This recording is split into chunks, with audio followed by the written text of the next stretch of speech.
August 31st, 2014. A phone vibrates itself to death on a bedside table. Jennifer Lawrence blinks awake to a glow that shouldn't be there. 847 missed calls. 52 voicemails. Her agent's voice, panicked, tearing through static. Don't go online.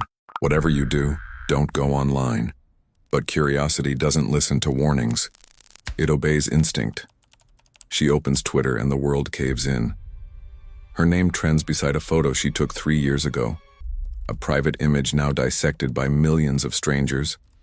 Within minutes, it spreads to every continent, mirrored, saved, and shared until it becomes something else entirely. Not a photo, but proof that privacy has limits. Across Los Angeles, the same nightmare unfolds like synchronized chaos. Kate Upton, Scarlett Johansson, Ariana Grande. Their faces, their bodies, their digital ghosts now currency in a marketplace of voyeurism. By dawn, the world gives it a name that sounds like a joke. The Fappening. But this wasn't satire. It was apocalypse. And what made it worse wasn't how it spread, but who caused it. Because the culprits weren't syndicates or rogue state hackers. They were 5 ordinary men. Invisible, unremarkable, indistinguishable from the man sitting next to you on the subway. They didn't break through firewalls or decrypt encryption keys. They didn't even hack, not really. They simply pretended to be Apple, and thousands believed them. The story begins in November 2013, inside a basement in Lancaster, Pennsylvania. A single desk lamp flickers over a Dell laptop as Ryan Collins stares into his monitor, line after line of HTML code filling the screen. He's rebuilding Apple's password reset page, down to every pixel, every gradient, every shadow. But one subtle change reroutes the data. Instead of sending passwords to Apple's secure servers, his version redirects them to a Gmail address, apple.privacy.security.icloud.com. It's perfect mimicry. One lie that looks exactly like truth. He tests the fake login on his wife's account. It works. She never notices. Encouraged, he loads a CSV file filled with 4,811 celebrity email addresses scraped from IMDb Pro, agency leaks, and paparazzi contact lists. Every name feels like power. His first target, Scarlett Johansson's assistant, an address that once appeared in the 2011 Sony Pictures breach. The bait email is simple. Unauthorized login attempt detected. Reset your password immediately. She clicks. Meanwhile, 2,000 miles away in Chicago, another man mirrors Collins's idea. Edward Mirchik sits in his childhood bedroom, parents downstairs watching Jeopardy, as he sends waves of phishing emails disguised as security alerts. But he's strategic.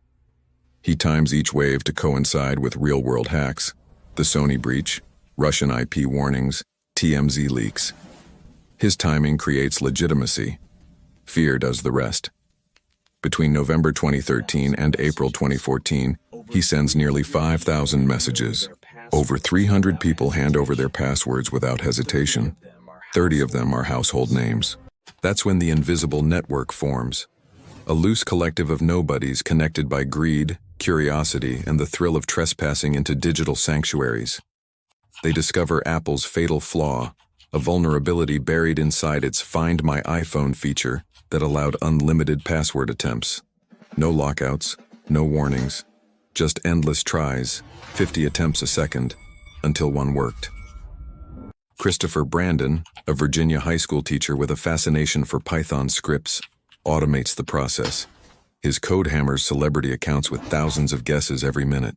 Jennifer Lawrence's account falls after 1,847 attempts. Her password, Nashville 2011. Rihanna's, Barbados 88. Avril Lavigne uses Skater Boy. The irony is almost cruel. The passwords open the first door, security questions open the rest. What street did you grow up on? What's your mother's maiden name? What was your first pet's name? For ordinary people, those answers are buried in memory. For celebrities, they live on Wikipedia, in fan sites, in decade-old interviews. Every childhood detail, every pet photo, every archived yearbook becomes a weapon. George Garofano, another member of the circle, mines ancestry databases and high school websites, finding answers faster than algorithms. Each correct guess unlocks another life, another archive, another 1,000 private photos. The hackers realize they can bypass Apple's alerts entirely. If you restore a backup from iCloud using iTunes, Apple doesn't notify the original user because it thinks you're simply restoring your own phone. So they log in with stolen credentials, select Restore from Backup, and quietly download entire digital lives. No alerts, no emails, no traces. Jennifer Lawrence's 23-gigabyte backup takes 4 hours to download on Collins's Comcast connection. While Netflix plays in the background, thousands of photos, messages, and videos never meant to be seen flow silently onto his hard drive. Apple systems record it as normal activity. And through all of this, they feel untouchable. Collins doesn't use a VPN. Mirchik pays for phishing domains with his personal bank card. Garofano screenshots his trophies with his username visible in the metadata. Brandon tests his script on his own school account. They are geniuses for a moment and amateurs forever. But for now, they believe they've found the perfect crime. Nobody knows their names. Nobody even suspects them. For 18 months, Hollywood sleeps under an illusion that privacy is intact, that safety is automatic, that the cloud is benevolent. But underneath that illusion, these men dig tunnels through trust. Thousands of files pile up in private collections, shared quietly through encrypted folders. And then, suddenly, the silence ends. August 30th, 2014. On a forum buried deep within the internet's filthiest corners, a post appears. 12 words. I have hundreds of celebrity nudes. Bitcoin's welcome, samples inside, more coming. Attached is a single censored thumbnail of Jennifer Lawrence. Within minutes, reverse image searches confirm it's new. Within 10 minutes, Bitcoin flows into the hacker's wallet. 16 payments from strangers desperate for more. And with one link, one upload, one impulsive act, everything spirals beyond control. By midnight, thousands are trading, downloading, reposting. The images escape their cages and breed across platforms like a virus designed to humiliate. It's no longer theft. It's spectacle. And for the victims, it's the moment their faces become masks for someone else's entertainment. The breach isn't just technical, it's spiritual.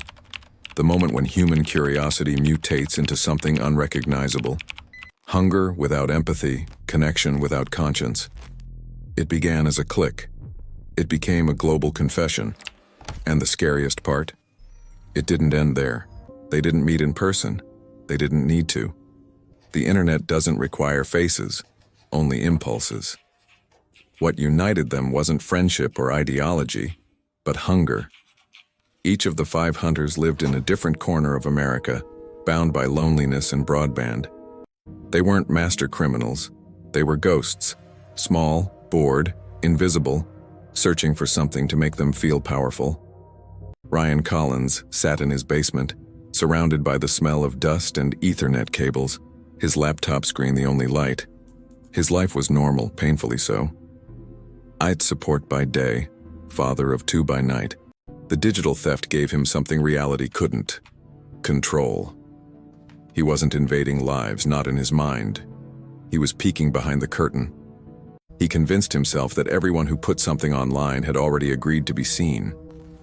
The internet, to him, wasn't a place. It was permission. Christopher Brandon, the teacher from Virginia, was different. His classroom mask hid something festering. The thrill wasn't in the photos themselves. It was in the act of domination.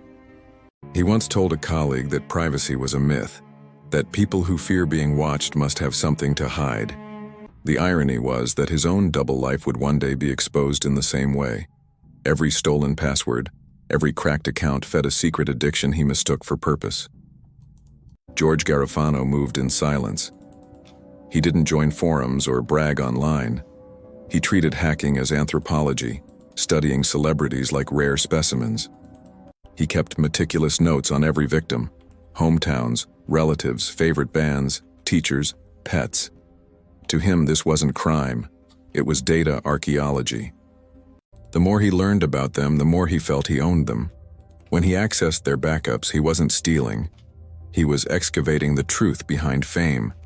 They didn't know each other's real names, but they recognized each other's fingerprints in the wild. The same phishing templates, the same fake Apple privacy signatures, the same metadata patterns. Competitors at first, they became co-conspirators through imitation. One man's method improved another's. They were perfecting the art of violation without ever speaking a word. But then something strange happened. The hacks began to multiply, not just from these 5, but dozens of others copying their methods. Like a contagion of curiosity, one idea spread across forums, across message boards, across time zones. Everyone wanted a piece. Some hunted fame, others revenge, others money. The moral center collapsed. Every successful breach became proof that no wall was real. When you stare into a digital void long enough, it stares back, and soon even the hunters began to sense the darkness crawling through their own reflection. Collins started saving photos not because he wanted them, but because he could. His folders became monuments to compulsion, names turned into trophies. Mirchik began grading victims by beauty, creating spreadsheets that ranked human beings like statistics. Brandon fantasized about selling the content but feared exposure. Garofano started targeting people he knew, classmates, neighbors, teachers, driven not by desire, but by the intoxicating knowledge that he could break anyone's illusion of safety. They didn't see themselves as predators. They saw themselves as explorers in a digital wilderness with no laws, only loopholes. When a door stood locked, they built keys. When security systems evolved, they adapted. And when guilt whispered, they muted it with another download. For a while, the world didn't notice. The stolen images circulated in private rings, traded in encrypted archives like fine wine among collectors. Each hunter held his collection close, terrified of being caught but addicted to the thrill. It might have stayed that way, quiet, hidden, if not for one anonymous post. August 30th, 2014. A user calling himself Original Guy uploaded proof, just one censored image. Jennifer Lawrence, unmistakable. He left a Bitcoin address and 12 words that would burn the internet. I have hundreds of celebrity nudes. Bitcoin's welcome. Samples inside. More coming. It was bait for the world's curiosity, and the world bit hard. Within 10 minutes, 16 payments arrived, each small, but together they lit a signal fire across the darkest corners of the web. By the hour, chaos took shape. Threads exploded on a non-IB. Users screamed for more, begged, threatened, offered money. Someone asked for Emma Watson, another for Taylor Swift. The hunger multiplied, and then, at 11:47 p.m., Original Guy released everything. 461 photos from 60 victims. Password, irony. The irony was perfect.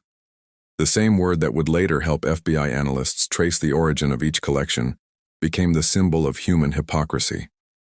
The way we condemn voyeurism while feeding it with clicks. When the files hit 4chan, it was no longer theft. It was detonation.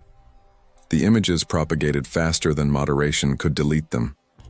For every post removed, 5 more appeared. Reddit threads sprang up within hours. Telegram groups followed. It was a digital riot, an algorithmic stampede, the point of no return. And as the storm spread, the hunters realized what had happened. Their private collections had been unleashed. The world now knew what they had done, even if it didn't know who they were. Collins panicked. Brandon wiped drives. Mirchik deleted accounts. Garofano encrypted everything and went offline. But it was too late. Once the files reached the swarm, they achieved immortality. They didn't mean for it to go this far. None of them wanted global exposure.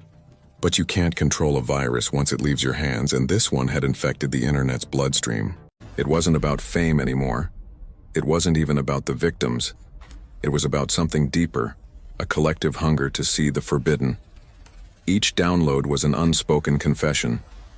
If they can be exposed, so can you. In the hours that followed, the line between hunter and hunted disappeared. The same men who had stolen privacy became desperate to protect their own. Forums filled with paranoia, VPN logs, proxy errors, warnings of FBI tracking. They began to realize the magnitude of what they'd set loose. The breach was no longer personal. It was historical. What none of them knew was that the Bureau was already watching. The IP trails, the payment logs, the metadata. The walls were closing in. And as the world spiraled into chaos, as Hollywood panicked, as Reddit burned bandwidth at record speeds, as millions stared at stolen moments they could never unsee, a quiet realization began to form. The hunters were not predators of the system. They were symptoms of it. They didn't exploit a flaw in Apple. They exposed a flaw in us. Part 3. The Collapse. The moment the leak hit the public net, silence didn't follow.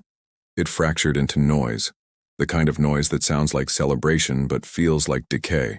Reddit, 4chan, Twitter, a trinity of chaos. Each thread replicated like a living organism, birthing a digital wildfire that no one could contain. Hollywood went into shock. Publicists screamed, lawyers swarmed.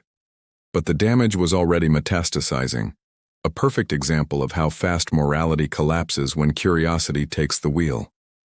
Every download was an act of violence wrapped in a click. Millions became accomplices without fingerprints. Jennifer Lawrence's name turned from art to evidence. Her face became the thumbnail of a digital apocalypse. She wasn't just violated, she was commodified. The internet called it the fappening, a joke, a meme, a headline made for hashtags. It trivialized the pain, sterilized the horror, and turned trauma into entertainment. The hackers had created chaos, but the crowd amplified it. The mob made it immortal. In FBI field offices across the U.S., analysts began tracing the smoke, not through the stolen photos, but through the arrogance of metadata. Every photo carries a shadow, and those shadows pointed home. Ryan Collins's Gmail was the first thread to unravel. One phishing email, sent months before, contained a signature pattern. It matched others. The Bureau had its scent. Christopher Brandon's connection was traced through a forgotten IP log, stored by Apple's servers, an invisible diary of every intrusion. His digital footprints were everywhere. Mirchik's downfall came from his obsession with detail. He'd kept spreadsheets of his victims, encrypted but not deleted. When agents decrypted them, the precision that once made him powerful became his confession. Garofano fell because of trust. He'd sent a message to a friend, a single line admitting what he'd done. The friend folded under pressure. When the FBI agents knocked, none of them resisted.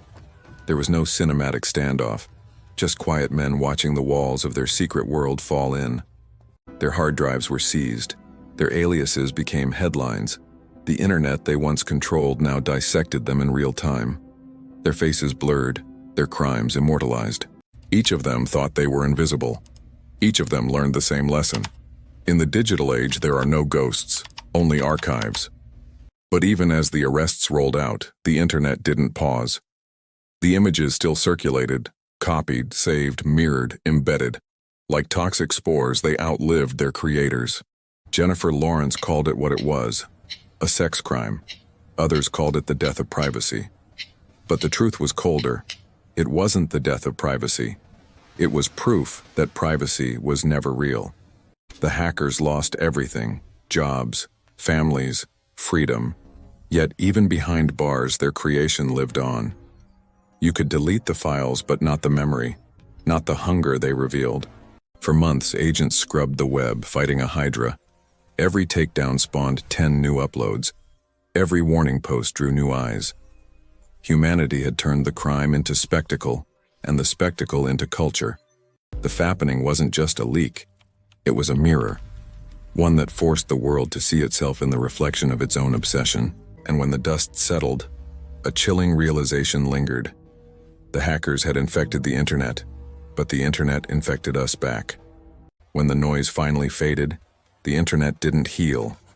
It adapted. The stolen images became ghosts, buried in servers, resurrected in whispers, shared in silence. The world moved on, pretending it hadn't seen itself naked.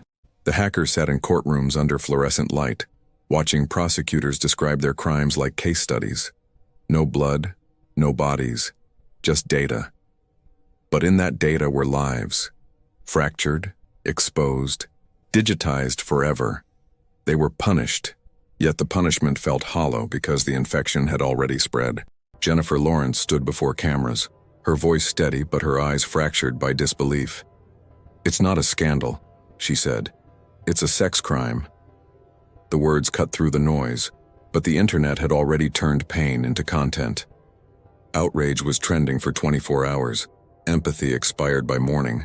The world had learned how easily empathy could be replaced by entertainment. The hackers thought they'd stolen secrets, but what they really exposed was the collective hunger to see what should stay unseen. The world condemned them while clicking through their crimes. That was the real paradox. Morality performed for an audience addicted to sin. In the end, it wasn't about the photos or the code or the breach. It was about control. Who has it, who loses it, and how quickly it can vanish with a password reset. Privacy wasn't stolen. It was surrendered, one consent box at a time. We built our own surveillance and called it connection. Collins wrote from prison that he never meant to hurt anyone. Mirchik called himself a scapegoat. Brandon said he was misunderstood. But none of that mattered. The truth wasn't in their intentions. It was in their reflection. They'd looked into the machine and seen God, but forgot that gods are always watched. When the FBI closed the files, the story didn't end. It just changed form. The same techniques that undressed celebrities became tools for politics, revenge, manipulation.